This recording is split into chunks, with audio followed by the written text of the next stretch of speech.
Previously on Up at Noon. Sean, what's up, man? What's up, dude? I'm just looking at this Miley Cyrus twerking thing again. Like, who would do this to themselves? I just can't believe. I think twerking is the absolute lowest low-class thing that someone can do. Agreed.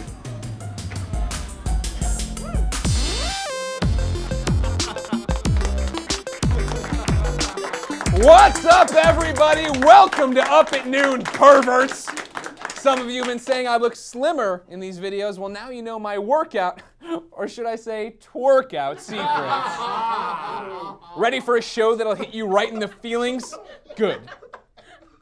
Please, ladies and gentlemen, we have a serious show today. Strap yourself in, Powder Puff. Brian Altano is here to set you straight on Nintendo's new handheld, the 2DS. And to be clear, that is not a joke. It is a real thing. Hopefully the real show is as funny as the real news. Then, Steve Gaynor swings by to explain how his tiny indie game Gone Home is already getting mentioned in Game of the Year conversations. But first, the news you care about. Microsoft points are finally being phased out of Xbox Live. Yes, they are moving to real money and ditching that magical fake point system. It's been crazy. I mean, to think that it's only been, what, 790 nano moments since they first launched Microsoft Points? And I mean, they only launched in 1 or 2 places, but can you believe that Microsoft Points are available in 82 quadrospheres worldwide today? I mean, I don't want to get this wrong. In fact, 50 million Manitars have connected their credit cubes to purchase Microsoft Points since the year 82x46. Microsoft Points don't make any f***ing sense. Good riddance. Telltale's The Walking Dead franchise is coming to the Ouya. Finally, the story of a sad, barren, lifeless world devoid of any fun or excitement meets Telltale's The Walking Dead. Now, speaking of The Walking Dead, the TV show returns this fall in its 4th season, and we've got an exclusive first look.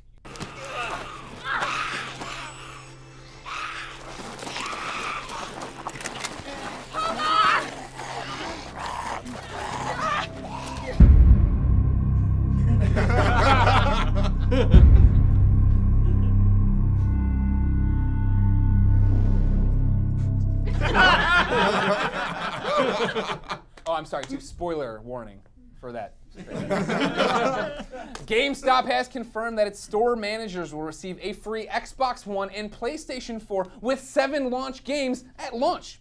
So, you know what they say. If you don't mind dealing with the stores full of screaming, sticky-fingered children, psychotic mothers, midnight launch lines, stacks of unsold garbage, and the long, grueling hours of minimum wages that most likely get paid out in store credit, it really does pay off to work at GameStop. A 12 Monkeys TV series is in the work, and guess what? We wrote 12 jokes for it. 1! A 12 Monkeys TV series is in the works. I'm betting it gets canceled by the 3rd monkey. 2! A 12 Monkeys TV series is in the works. The writers came up with the idea for the show by throwing at a wall. 3! A 12 Monkeys TV series is in the works. Man, the Monkeys had 12 band members? I guess it takes a lot of people to rip off the Beatles. 4! A 12 Monkeys TV series is in the works, and I hear it's bananas. 5! A 12 Monkeys TV series is in the works. I wonder what tales they'll tell. 6! A 12 Monkeys TV series is in the works. I don't think anyone will hang around for season 2. 7! A 12 Monkeys TV series is in the works. Finally, primetime TV becomes primate time TV. 8! A 12 Monkeys TV series is in the works, and I bet it's chimply marvelous. 9! A 12 Monkeys TV series is in the works, and the ending is a real howler. That's a type of monkey. 10! A 12 Monkeys TV series is in the works, and just like a monkey's thumbs, I'm opposed to it. 11! A 12 Monkeys TV series is in the works, and I'll bet a monkey's uncle that it's more fun than a barrel of monkeys wearing monkey suits and throwing monkey wrenches, because this is a bunch of monkey business. 12! A no 12 Monkeys TV series is in the works. Critics gave it an 8 out of 10.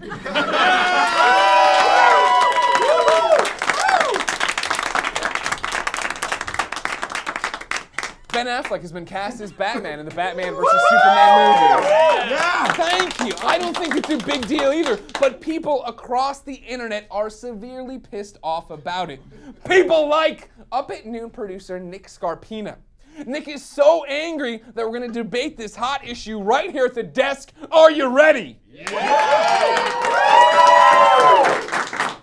Well, Greg, first off, he's just too tall. He's just way too tall to play Batman. He's like freakishly tall. He's like the Dikembe Mutombo of actors.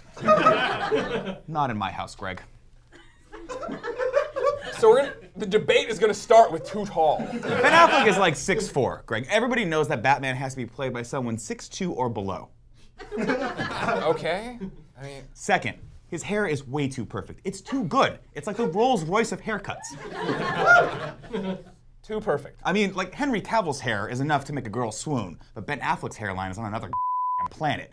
In certain light, the man's hair physically causes me pain to look at. It's that good. I can only imagine what it'll do to women in audiences.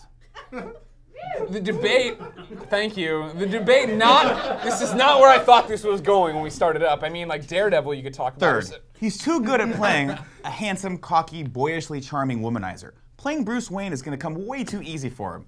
He's like the Brad Pitt of actors. What are we even talking about? It's just too damn believable. It's not fair to all the other actors out there who have tried to play Bruce Wayne and failed. What about George Clooney? Ooh, George Clooney was a really good Batman. In fact, when they make a movie based on Ben Affleck's life, George Clooney should totally play Ben Affleck. He's like the Ben Affleck of actors. I'm sorry, this bit was useless. It was terrible. Nick Scarpino, everybody!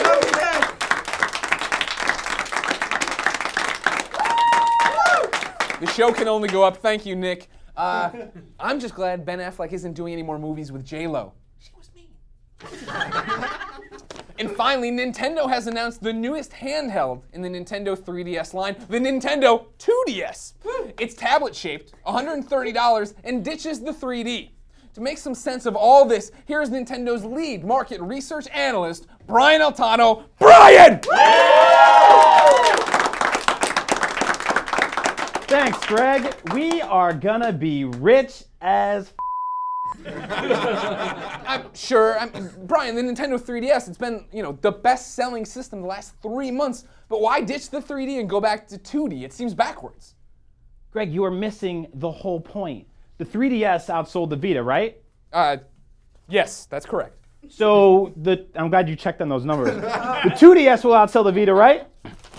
Probably, yeah. So that means a 1DS would outsell the Vita, right? I mean, yeah, Brian, but what's your message? I mean, what's the mission statement? Mission statement? We just want to make the Vita look like a bigger failure than it already is. Come on, man. Greg, we could put out a handheld with no screens at all, and it would outsell the Vita.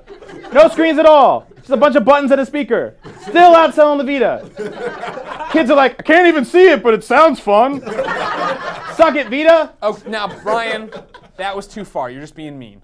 Greg, I could draw a picture of Mario on a piece of paper with a Nintendo logo on it, and it would outsell the Vita. I call it the Nintendo No DS. We don't even have to try anymore. You are just being an Italian stereotype mean man right now, Brian. Stop. Greg, I can set up a phone hotline where for $5 a year, I call your kid and I just tell him the name of a Pokemon and I hang up. Like, hello? You there? Okay, cool. Charmander. Click. Still outselling the Vita. That's enough. Brian Altano, everybody. Wow, Nintendo sure is going to some odd places. Speaking of odd places, Greg Way Gone Home is all about taking you to odd places and exploring the emotions you find there. Here to explain what this walking sim is all about, it's Steve Gaynor. Yeah!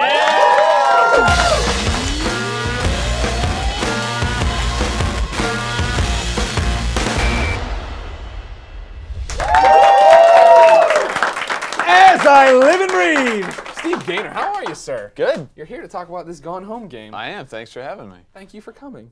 In a nutshell, what is this game? Stop, ladies and gentlemen. Hey, it's me, Greg Miller. I work for a website called IGN, and the show up at noon.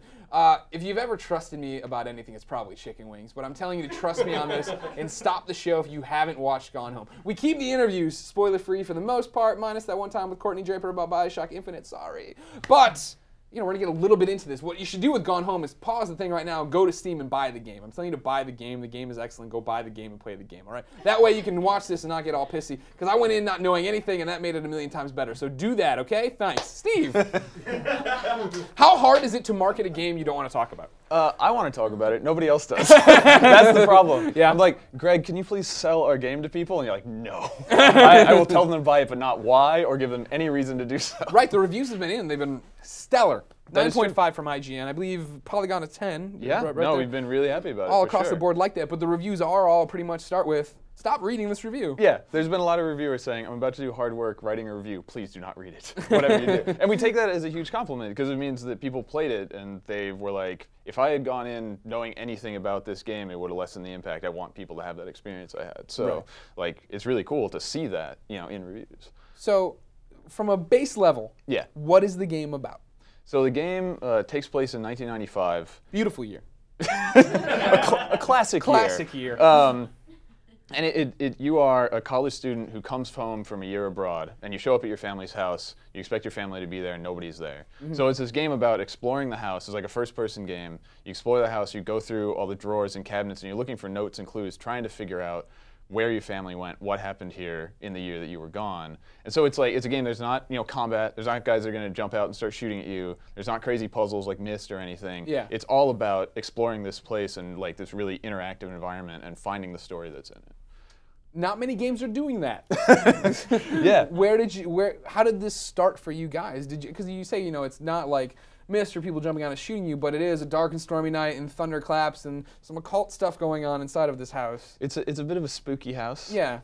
So the people that started this company, so the Fulbright company is an indie studio that I started with two other developers. We worked together on Bioshock 2. I was the writer and lead designer on Minerva's Den, and then I worked on, thank you, appreciate that. And then I worked on Bioshock Infinite for a year, and so we have a lot of background in the Bioshock series, right? But we wanted to do like a small indie project, but still like do stuff we were good at. So we were like, you know, we love in those games exploring the environment, finding the audio logs, finding all the environmental storytelling, and what if we could make that the game? You know, not like a thing you do when you're not shooting dudes, but just that's what the game is about. And so that's where it started for us, was like, how can we make that interesting enough to be the entire experience? And so we just started from there.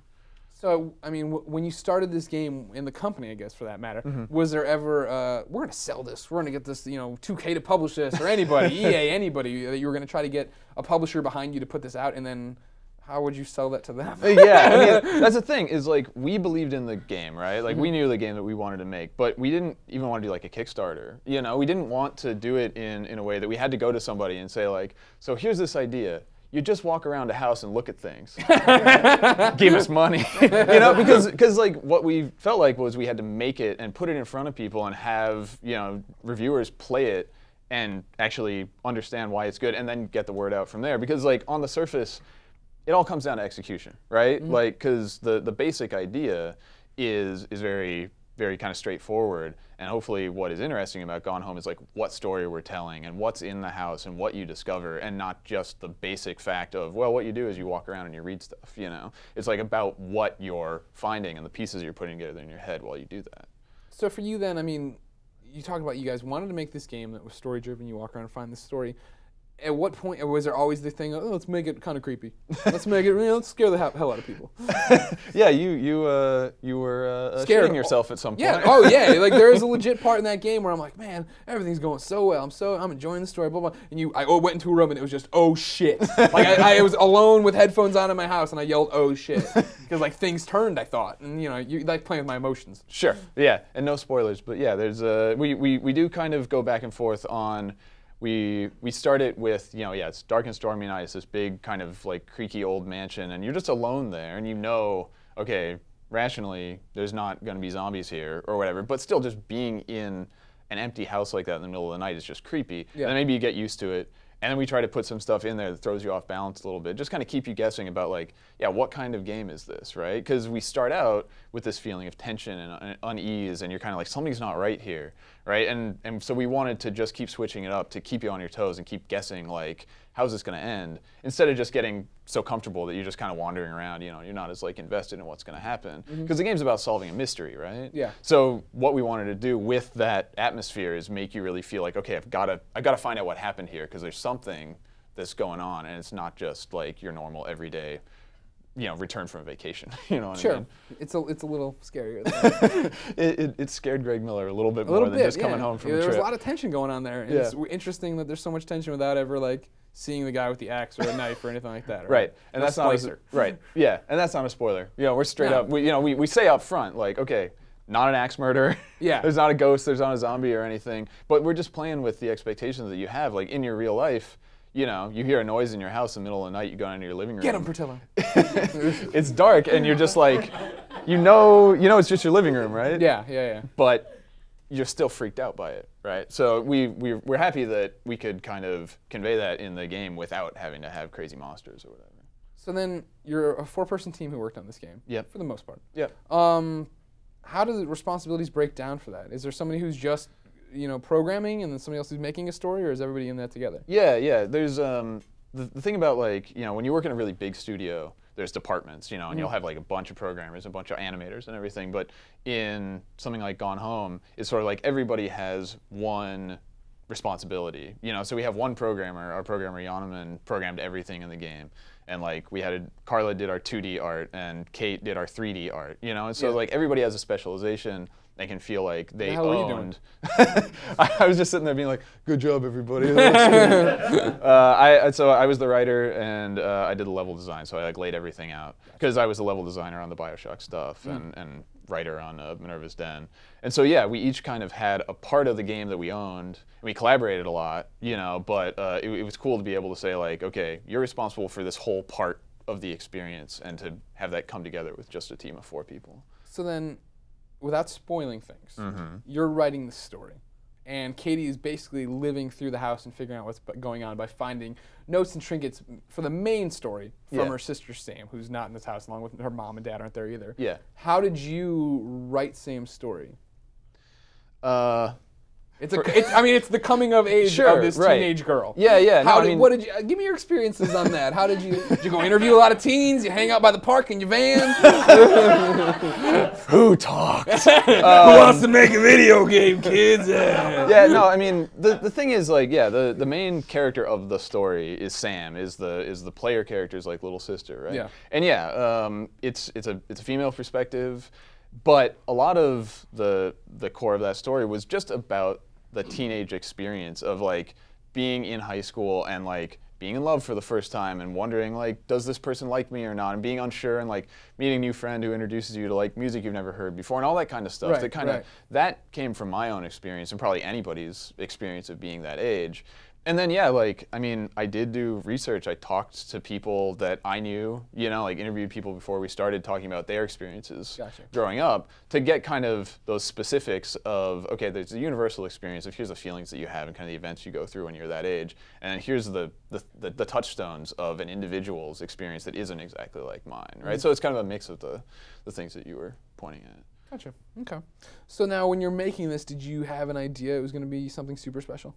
And I don't mean that in a weird way. Like I say a lot of questions on the show. That's a real one. Okay. Like, I mean, you know what I mean? Like, it's resonated with me, and there's people I've met in real life who have played it. I haven't met anybody who's like, oh man, that wasn't great. And the majority of people on Twitter who I either gave copies to or talked about me sending them their way were happy about it. I've only had a few kids who were like, oh, this sucks. I just pictured walking around for 2 hours. I just pictured myself at the beginning with a notebook, just like, make it super special, check mark. No, I mean, because the thing is, like, yeah, the game is, I mean, in a lot of ways it's a lot different from a lot of other games. Yeah. But in a lot of ways it draws from, like, the games that inspired us, right? Like, because, you know, there's a lot of games that are about this kind of story exploration stuff, but the thing that was different, I guess, about Gone Home is, since we don't have combat and we don't have puzzles and we don't have to say who are you fighting or who made these like crazy, you know, contraptions or whatever, we could just make the story about a normal family, right? And make the story about, it's interesting because you get to know these people and the events in their lives and like what they care about and what happened to them, not because of supernatural stuff or crazy sci-fi stuff or whatever. And so that just allowed us to kind of explore a little different territory than you would have the opportunity to in a game where you're like, well, you got to shoot somebody. so I guess there's ghosts in this house or whatever, right? Yeah. And so, you know, I'm really, it's really awesome. I'm really glad that people like connect with the game and play it and feel like they identify with the characters in a way that they haven't in other games. That's super meaningful for us to hear, you know, at the studio. Well, I have one Twitter question for you, but before I even get to that, a whole bunch of people tweeting with the same question.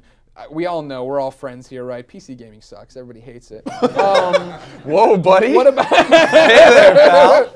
No, but for real, what about coming to other platforms? Are you guys thinking about that at all? We're totally thinking about it. Yeah. Like we're not really looking at like iPad or anything because the game is just, it wouldn't run on mobile stuff, at least at this point. But we're Christmas interested. duck, he takes all the power of a PC. Yeah, rendering that Christmas duck, that is horsepower. But yeah, like we're totally interested in like PlayStation, Xbox, like next gen consoles. Currently, so we use the Unity engine, and they say they're gonna announce some stuff soon about like getting Unity running on next gen consoles. Gotcha. We're gonna be looking into that. We don't have any like specific plans, like concrete stuff to announce, but we're definitely looking into it. All right. So then, speaking of the future for Fulbright, Laura Kate Dale, or Laura K Buzz, as she's known on the Twitter, tweets, "How terrifying is the thought of making your next project and trying to live up to this?" This is you start a company out the gate, bam! Everybody loves the game. It's true. It's a good problem to have, I guess. Yeah. I can't complain too much. I mean, the thing is, like, God, we don't even know like what we're gonna make next, right? Because it's the kind of thing where we spent like a year and a half building this thing, and I mean, I came straight off of Infinite, and I started on Infinite straight after Minerva's Den. I really haven't had a break for a while. So like I think what we're gonna try and do is not make a video game for a little bit, and then figure out what the next one looks like. Because yeah, I think it would be really scary to be like, let's jump right back in tomorrow, you know, and start building something new. Exactly. Yeah. But you know, I think what we really want to do is just like, Gone Home is a game that it's a good base, right? Like it's this kind of interactive model for like being in a space and finding stuff, and I think we could kind of take that in a lot of directions. So hopefully we'll find like the most interesting way to say, okay, we're going to take what we have and add this one interesting thing to it, and it'll make it like a new, different experience that's not just Gone Home 2, the house next door. You know? They're not home either. But that also kind of like, you know, lets us build on what we have and come up with something that's new and cool. So, you know, fingers crossed we do a good job next time, but we'll see what that is. You know. Well, great. Ladies and gentlemen, it's Gone Home week on IGN. Up at noon, post Monday, Wednesday, a walkthrough with us playing through the game, showing you all the secrets. Then Friday, a spoiler cast with your favorite IGN personalities, if those personalities are Damon and I and a couple other people. Everyone go buy Gone Home. Steve, thank you so much. Thank you so much for having me. No problem. That's our show, everybody. A huge thank you to Nick Scarpino, Brian Altano, Steve Gaynor, and you, my audience. So beautiful. So many of them. If you want to be in that audience, go.ign.com/up-at-noon for details. As always, Brian and I will be responding to comments the first hour of this video is live, so come talk to us about when Gone Home made you cry. If you didn't cry, let us know that you're a soulless robot. We'll be back Monday, but until then, I'm going back to bed. DaveFanoy.com.